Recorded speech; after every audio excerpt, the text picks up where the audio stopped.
Ben voilà, la vidéo était censée attaquer un petit peu plus tard, mais on est déjà au cœur du sujet. Faut chaîner parce que la route est bloquée. Alors je chaîne vos voitures pour 5 €. Tous ceux qui montent en station. Petite crêpe avec 7 € pour le formule tout compris. Parce qu'on va dormir là, on se fait notre place de parking. À demain les enfants. Petit réveil, doux réveil. Douce nuit. Et on a un petit -11 dehors. On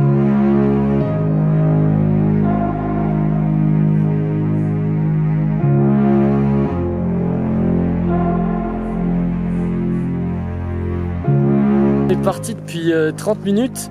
Il y a de la bonne neige, il y a 50 cm de poudreuse. Et là il fait beau, il y a du soleil, donc c'est cool. Et on va trouver le spot de l'igloo, hein?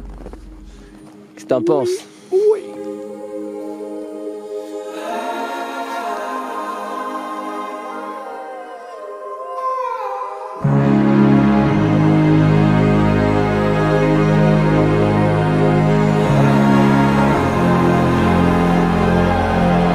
Bon là ça monte, dur, toujours à la recherche du camp et le temps passe,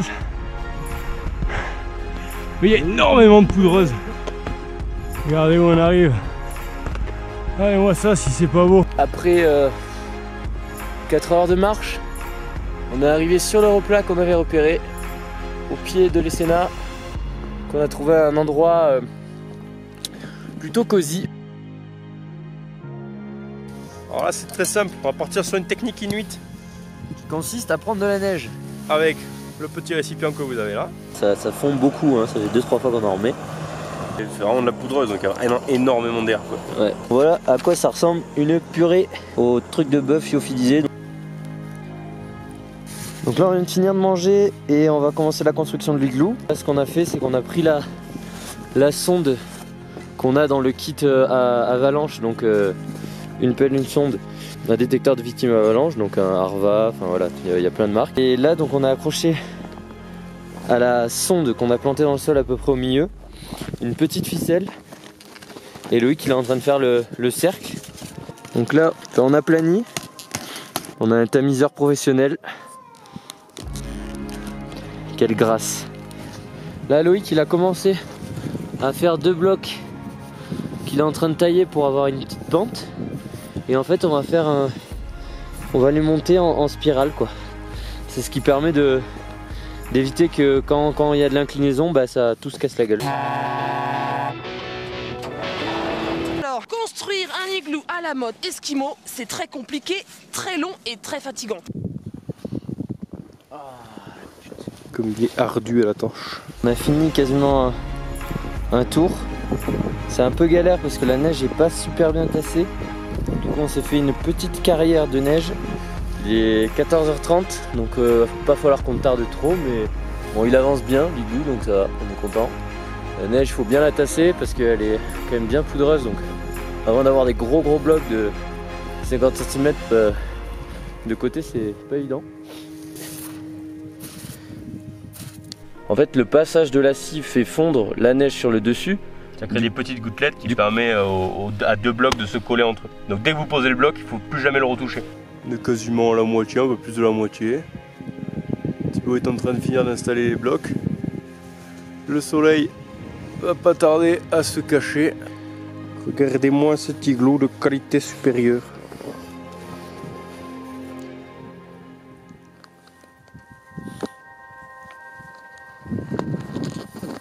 Plus grand chose. Encore 1 heure de boulot certainement. Là je suis à l'intérieur de l'igloo. Loïc en fait il est à l'extérieur, il me passe les blocs. On a fait la petite ouverture. Donc là hop, si on passe par là, on est dehors. Et là, c'est le petit coucher de soleil. Du coup le vrai truc important dans un igloo, c'est vraiment avoir la poche à froid à l'entrée. Donc en gros faire un trou de 50 cm pour garder piéger en gros le froid, l'air froid qui est plus dense, donc il va descendre. Et du coup être au chaud dans l'igloo. Quasiment terminé l'igloo, j'ai un peu de givre sur la tête parce que Loïc me balance de la neige dessus pour colmater l'igloo. Sabine, tu fais quoi? Il y a plein de neige dans le camion. Il va bientôt faire nuit, Jamy, et des randonneurs coincés dans la montagne quand le soleil se couche doivent impérativement se mettre à l'abri. Voilà notre bel igloo. Le haut n'est pas encore très design, mais ça va venir. Il est quand même 18h49. On a de la chance que le jour soit... Enfin, qu'il y ait beaucoup de lumière encore, même si on ne voit pas trop à la caméra. Donc on commence à avoir un peu froid, mais ça va, dans l'igloo il fait bon. Loïc qui remet de la neige. Donc voilà, c'est quand même pas évident, surtout quand il y a de la neige fraîche. Du coup là on est dans l'igloo. Emmitouflé. Et il fait 0 degré pile. Ça y est. Donc c'est un bon igloo. Et dehors il doit faire à peu près moins 10. Moins 10 et ça devrait tomber à moins 15 dans la nuit. Ça fait 10 heures qu'on barule dans la neige, donc forcément on est un peu mouillé. Mais ça va. On a fait un petit coin cosy là. Là on va pas tarder à manger. Donc là c'est la chambre de Loïc. Et là c'est ma chambre. Et Loïc il est dans ma chambre. Il squatte pour mouiller mon matelas. Comme ça, lui il a pas son matelas qui est mouillé. Exactement. Hein? Bravo. Vous avez compris la technique. Bravo, le fair play quoi. Que pensez-vous du repas dans l'igloo? Putain. Parce que je sais pas si vous voyez, mais la flamme elle est pas très vive parce qu'on a des problèmes d'humidité. Les repas dans l'igloo, c'est vraiment très sympa.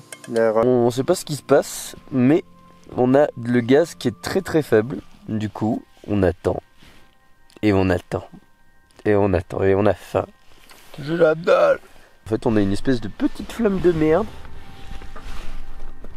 Pas tomber l'eau. Hein. Et on sait pas pourquoi. On pense qu'en fait, il fait trop froid et que le gaz à l'intérieur de la bonbonne, il est pas bien quoi. Parce qu'on n'est pas sûr à 100% que celle-là, elle est faite pour aller à moins 15. Du coup, on a mangé 2 barres de céréales. On est en rupture. Il nous en reste une. Voilà, une. On va peut-être manger des lyophilisés froids. Ce qui est dégueulasse. Et surtout pas agréable. Mais dégueulasse de l'autre de boîte. Ouais. Vous avez Loïc. Il veut bouffer vite et du coup, ça croque, ça croustille. Non, m'en fous, j'ai faim. J'en ai collé. C'est vraiment immonde. On sort parce qu'on a oublié de pisser. Et il fait moins 15 et il fait super froid. Oh putain. Oh. Alors il fait quand même meilleur dans l'igloo hein. Oh oui. Mais qui voilà.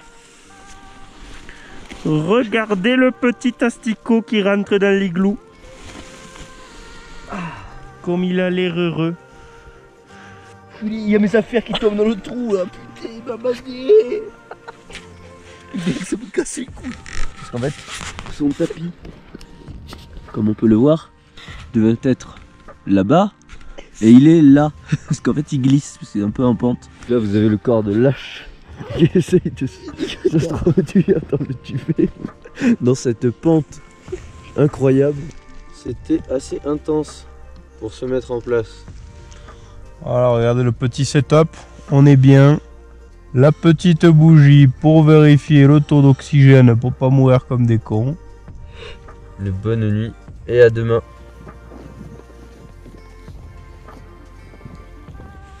Là on vient de se réveiller, il est c'est quoi, 6h45. Oui, à peu près. Il fait 2 degrés, la température de l'igloo est tombée à 2 degrés. Et par contre on entend dehors ça souffle énormément, donc à mon avis c'est le blizzard.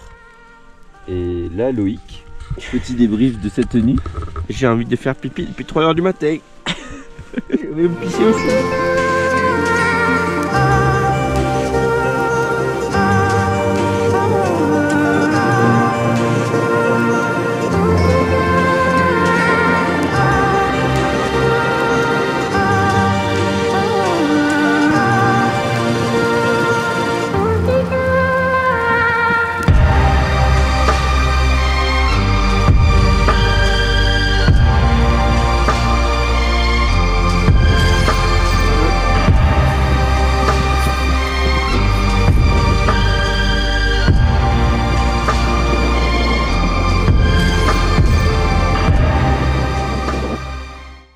coup on a une idée parce qu'apparemment les igloos, d'après les Inuits, ils sont faits pour résister à un ours polaire qui monte dessus.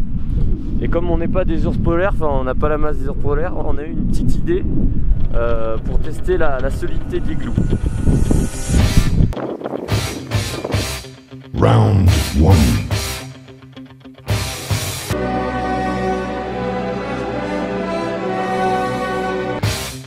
Round 2.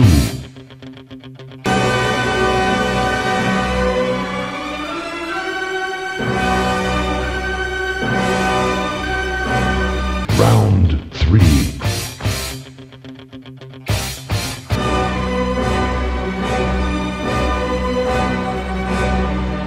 Round 4.